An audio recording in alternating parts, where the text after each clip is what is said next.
High বন্ধুরা, তো দেখো আমি মোমো বানাবো। তো ক্যাপসিকাম কুচি, আদা কুচি, রসুন কুচি, কাঁচা লঙ্কা কুচি, ধনেপাতা কুচি, গাজর কুচি, মাংসের কিমা, তারপর দেখো পেঁয়াজের কুচি কুচি পেঁয়াজ, তারপর দেখো স্বাদ মতো লবণ দিয়ে দিতে হবে। তারপর দেখো আমি স্বাদ মতো লবণটা দিয়ে দিয়েছি। তারপর দেখো এটা জিরে বাটা, ধনে বাটা।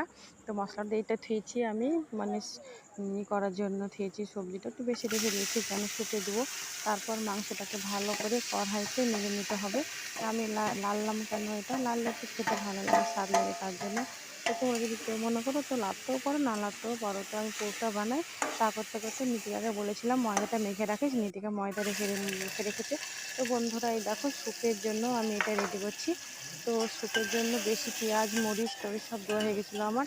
তো এই মশলাটা একটু তুলে রেখেছি গাইস। তারপরে দেখো স্যুপের জন্য আমার রেডি। তো স্যুপে জল দিয়ে দিয়েছি, জল দেওয়ার পর সব রকম মানে যে ভেজিটেবল সবজিগুলো রেখেছি সেই সবজিগুলো আমি দেখো গাইস দিয়ে দিয়েছি।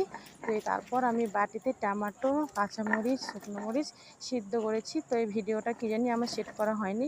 তো এই যে ভালো করে শিলনোড়ায় বেটে নেওয়ার পর মলম করে বাটার পর দেখো গাইস কত সুন্দর লাগবে। বাড়ির চাটনি খেতে ভালো লাগে, সস খেতে অত ভালো লাগে না আমাকে।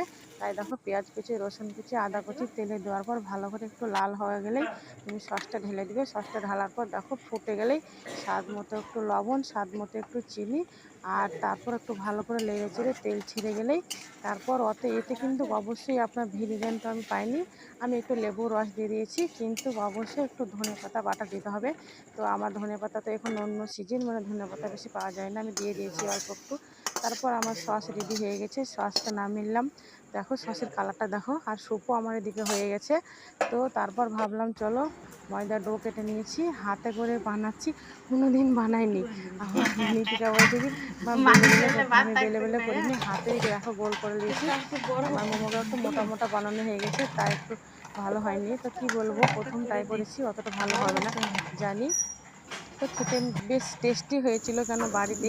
তারপর আমার মোমো দেখো সিদ্ধ হয়ে গেছে, ভাপ দেওয়া হয়ে গেছে। তো মোমোটা খেয়ে তোমাদেরকে দেখাচ্ছি ভেঙে। তো মোমোটা বললাম আগে যে নীতিকা ময়দাটা ছিনেছে, ভালো ময়দাটা ছানা হয়নি, ময়াম দেওয়া হয়নি। এবার তারপর যদি আমি কোনোদিন মোমো বানাই আমি ময়দাটা সানবো। তো খেতে মোটামুটি ভালোই হয়েছিল। তো তোমরা কে কে মোমো খাও আমাকে অবশ্যই কমেন্ট করো, বাড়িতে এরকম করে বানিয়ে খাবে। এই যে স্যুপটা একটু আমার বেশি সাদা তেল হয়ে গেছিলো, প্রথমবার বুঝতে পারিনি গাইস। তো কে কোন থেকে ভিডিওটা দেখছো অবশ্যই লাইক কমেন্ট করো, আমাকে ভালো লাগলে চ্যানেলটাকে সাবস্ক্রাইব করে দিও। তো বন্ধুরা আর আমি কিছু বলছি না, তো আমি খাই, তোমরা আমার ভিডিওটা দেখো। ফাইনাল আমি বাড়িতে বানিয়ে ফেললাম, বাই, রাখছি।